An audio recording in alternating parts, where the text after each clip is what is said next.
Close your eyes. Breathe in deep. That's the smell of the Old West.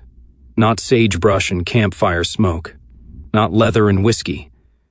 This is the stench of unwashed bodies rotting in wool long johns for 6 months straight. Of chamber pots emptied into streets where children played barefoot. Of gangrenous limbs sawed off without anesthesia, the pus dripping into sawdust floors. Of outhouses built over shallow graves because the ground was too hard to dig deeper. Of teeth rotting to black stumps while men chewed tobacco to mask the decay. Hollywood sold you a myth wrapped in sunset filters and John Williams scores. The truth? The frontier was a biological war zone where filth killed more men than bullets. Tonight, we're uncovering 17 nauseating hygiene facts that prove the Old West didn't just smell bad, it smelled like slow death. And by minute 3, you'll never romanticize a cowboy again. Number 1. The average frontiersman bathed once every 6 months, if he was. In 1849, a gold miner named Jeremiah Johnson kept a diary in the Sierra Nevada foothills. His entry for December 15th reads, "Today I washed. The water near froze my privates off, but the relief was worth it. My shirt peeled from my back like old paint. The lice fell off in clumps. My wife wept when I returned. Not from joy, but the stench of clean skin shocked her." Johnson's experience wasn't unusual. Bathing required hauling 40 gallons of water from a creek, heating it over a fire for hours, and stripping naked in sub-freezing temperatures. Most men skipped it entirely. They wore the same wool underwear through winter, spring, and summer, until the fabric stiffened from sweat salts and body oils. When they finally discarded garments, pioneers reported lice crawling out for days after the clothes hit the dirt floor. Doctors of the era believed bathing opened pores to miasma, deadly air that caused disease, so they avoided water like poison. The result? A human odor so potent it preceded men into rooms. Stagecoach passengers described sitting downwind of fellow travelers to avoid vomiting. This wasn't rugged individualism, it was biological surrender. Number 2. Saloons served whiskey in glasses rinsed only with the next customer's drink. In 1872, a health inspector named Dr. Samuel Woodward toured 47 saloons across Kansas and Colorado. His report to the Territorial Medical Board documented a universal practice: bartenders never washed glasses. After a patron finished his whiskey, the glass was wiped with a filthy rag hanging behind the bar, often the same rag used to clean vomit off floors, then refilled for the next man. In Dodge City, Woodward observed one glass passed between 14 men in 90 minutes. He swabbed it and found colonies of Streptococcus, E. coli, and what he called putrid matter from prior users' mouths. Patrons called this seasoning the glass, believing residue from previous drinkers added character to the whiskey.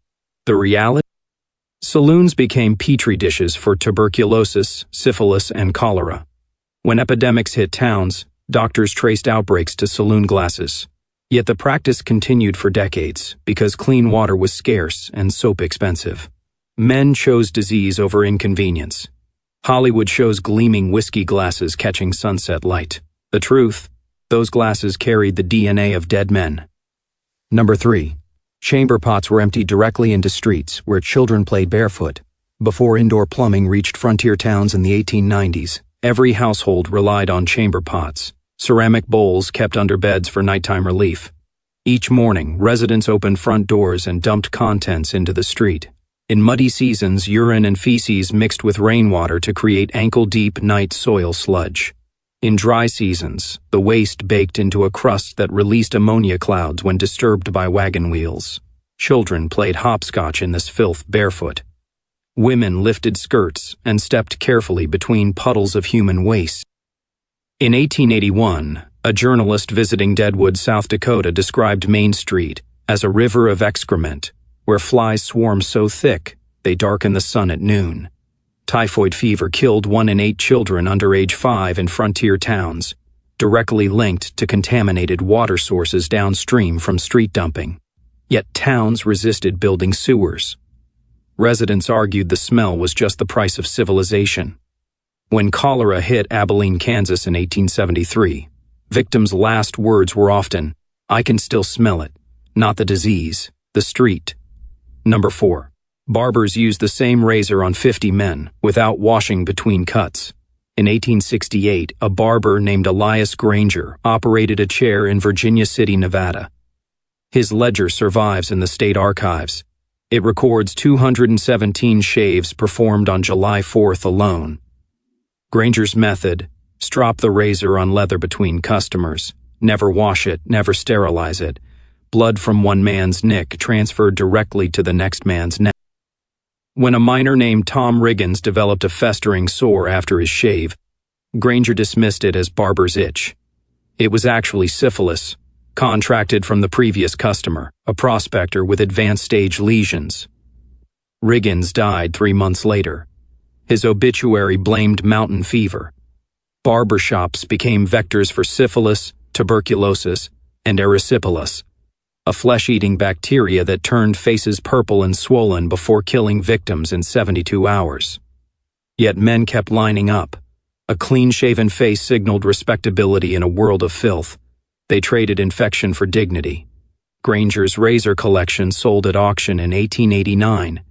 Each blade was rusted black with decades of dried blood. No museum would accept the donation. Too grotesque to display, too accurate to forget. Number 5. Dentists pulled teeth with blacksmith pliers, then dropped them into shared spittoons. Before dental schools reached the frontier, tooth care fell to barbers, blacksmiths, or anyone with pliers strong enough to yank molars. In 1876, a traveling dentist named Doc Hollis set up a chair in a Tombstone saloon. His tools, railroad pliers sterilized by wiping on his apron. His anesthetic, whiskey. His fee, $1 per tooth, or a gold nugget if the patient was a minor. Patients bit down on leather straps while Hollis rocked teeth loose. Blood sprayed across his apron, the floor, sometimes the faces of waiting customers. Extracted teeth dropped into a wooden bucket beside the chair. When the bucket filled, Hollis dumped it behind the saloon for hogs to eat. One miner's diary describes watching his own molar get pulled, then seeing the next patient's tooth land on top of his in the bucket, a pile of ivory like discarded bones. Infections killed more men than the extractions themselves.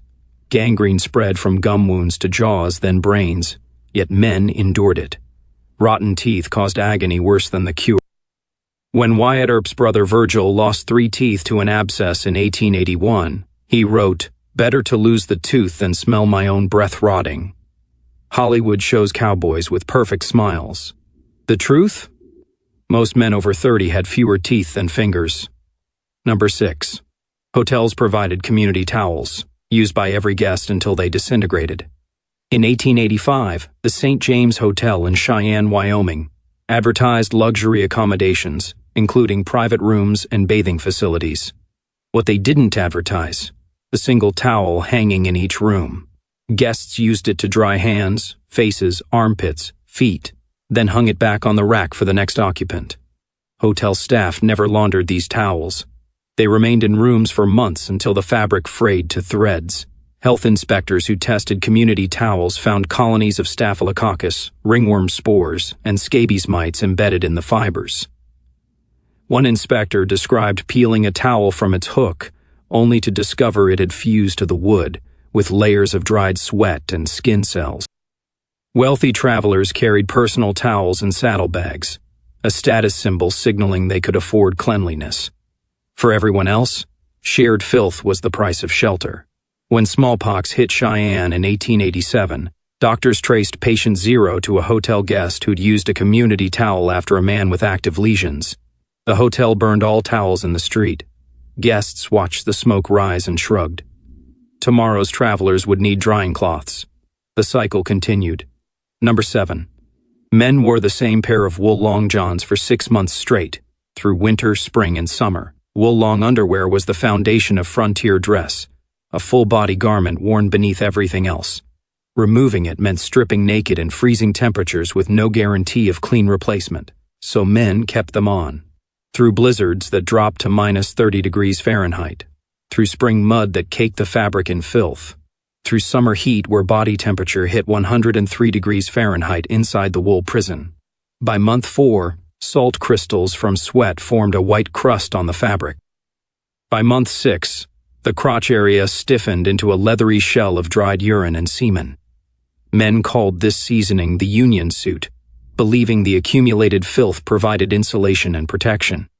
When they finally removed the garment, pioneers reported skin underneath had turned pale and hairless from constant moisture. Lice nests thrived in the seams. One Montana trapper's journal describes peeling off his long johns. After 7 months, the lice fell like rain. My wife burned the garment in the yard. The smoke made the dogs vomit. Yet within weeks he'd don a new pair and begin the cycle again. Hollywood shows cowboys in crisp white undershirts. The truth, their base layer was a biohazard. Number 8. Outhouses were built directly over shallow graves because the ground was too hard to dig deeper. In rocky terrain like the Black Hills or Sierra Nevada, digging deep outhouse pits proved impossible. So settlers did the unthinkable. They built privies over existing graves. In 1879, a surveyor named William Croft mapped cemetery expansions in Leadville, Colorado. His notes reveal 14 outhouses constructed within 20 feet of fresh graves, 3 directly atop burial plots where families couldn't afford proper headstones. Rainwater seeped through outhouse floors into graves, then carried decomposition fluids into groundwater. Families drinking from nearby wells contracted grave fever, a colloquial term for septicemia from corpse bacteria. One widow's letter describes her children falling ill after using the privy. The doctor said their blood ran black with graveyard poison. I tore the outhouse down with my bare hands, but the damage was done. Yet the practice continued because alternatives didn't exist. When cholera hit mining camps, undertakers reported bodies exhumed for relocation showed signs of outhouse waste contamination, fecal matter in eye sockets, hair matted with toilet paper. The dead weren't resting in peace. They were drowning in the living's filth. Number 9. Prostitutes reused condoms made of animal intestines, rinsed only in whiskey. Before latex, condoms were crafted from sheep or goat intestines, thin membranes stretched and dried into sheaths. In brothels across the frontier, these cost $1 each, a week's wages for most men. So madams enforced reuse. After intercourse, a condom was removed, rinsed in a bowl of whiskey, believed to kill disease, hung to dry on a line behind the bed, and reused on the next customer. In 1883, a health raid on a Denver brothel seized 47 condoms from a single room. Forensic analysis found traces of syphilis bacteria on 39 of them, despite whiskey rinsing. Prostitutes called this the devil's lottery, not knowing which client carried the pox. One madam's ledger survives with coded entries. JS paid extra for no sheath. God help the next girl. Syphilis spread through brothels like wildfire. By 1890, 1 in 3 prostitutes in frontier towns showed symptoms of tertiary syphilis, rotting noses, blindness, madness. Yet the practice continued because men refused to pay for single-use protection. Hollywood shows romanticized bordellos with silk sheets. The truth? Those sheets hid bowls of whiskey-soaked intestines waiting for their next victim. Number 10. Doctors performed amputations on kitchen tables, then wiped sawdust floors with bare hands. Before frontier hospitals existed, surgery happened wherever space allowed. Saloon backrooms, hotel lobbies, even dirt floors of cabins. In 1864, Dr. George Miller amputated a miner's gangrenous leg on a kitchen table in Virginia City. His tools, a handsaw, a butcher's knife, and a leather strap for the patient to bite. No anesthesia beyond whiskey.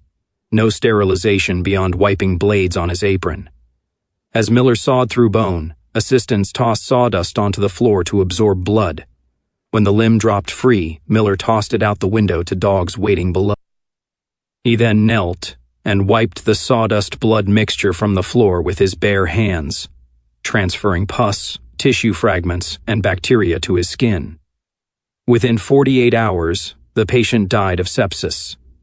Miller performed 17 amputations that month. 14 patients died. He blamed weak constitutions. We now know he transmitted staphylococcus and streptococcus between patients with every unwashed touch. Yet he was considered competent. When asked why he didn't wash hands, Miller replied, "Water wastes time. A man's life hangs in the balance." He died in 1871 of septicemia, likely from his own contaminated hands. Hollywood shows surgeons in clean white coats. The truth? They were butchers in blood-soaked aprons. Number 11. Miners drank water from streams where corpses decomposed upstream. During gold rushes, thousands of men crowded riverbanks panning for ore. When accidents happened, avalanches, cave-ins, drownings, bodies often washed downstream before recovery. Yet miners kept drinking from those same streams.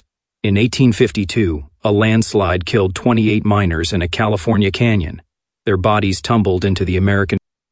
For 3 weeks, downstream camps drank that water while corpses decomposed upstream.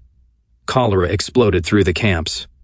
142 men died before authorities traced the outbreak to the landslide victims. One survivor's letter describes the water turning milky white with corpse juice, yet men still drinking it because thirst overrode fear. When warned, one miner reportedly said, "Better cholera than thirst. At least cholera kills quick." This wasn't ignorance, it was desperation. Clean water sources were miles away. Hauling water meant lost mining time. Men chose probable death over certain inconvenience. Their bones now rest in unmarked graves along those same riverbanks, completing the cycle they refused to break. Number 12. Women used rags soaked in lye to clean menstrual blood, causing chemical burns and infections. Before disposable pads, frontier women relied on cloth rags tucked into undergarments during menstruation. Washing them required soap, scarce on the frontier. So many used lye, a caustic chemical made from wood ash, to disinfect rags. Lye burned skin on contact. Women developed chronic rashes, open sores, and secondary infections from lye-damaged tissue. One midwife's journal from 1878 describes treating a woman whose inner thighs were raw as butchered meat from lye burns. Yet women kept using it. Alternatives meant reusing blood-soaked rags without cleaning, inviting tetanus and sepsis. Menstruation became a monthly health crisis. Many women bled through clothing in public, too ashamed to explain the stains. Doctors blamed female hysteria for resulting infections rather than the lye itself. When a woman died of septicemia after childbirth, doctors rarely connected it to pre-existing lye burns compromising her immune system. Her death certificate read childbed fever. The truth? She died from a cleaning chemical meant to protect her. Numbers 13 through 17 aren't just gross. They're evidence of a civilization drowning in its own The barber, who sharpened razors on customers' leather belts, transferring scalp fungi between men. The stagecoach driver, who never emptied the onboard chamber pot until it overflowed onto passengers' boots. The undertaker, who reused coffins by prying out nails and scrubbing interiors with vinegar, then charging families full price for new wood. The school teacher who made children share a single cup of water all day, tracing scarlet fever outbreaks to that cup. And the final truth they never show you: the West wasn't tamed by rugged individuals. It was survived by people who normalized horror, who drank corpse water because thirst hurt more than fear, who reused syphilis condoms because pleasure outweighed consequence, who built outhouses over graves because convenience trumped dignity. Hollywood needed clean heroes to sell tickets. Real history reeks of compromise, of humans choosing slow death over momentary discomfort.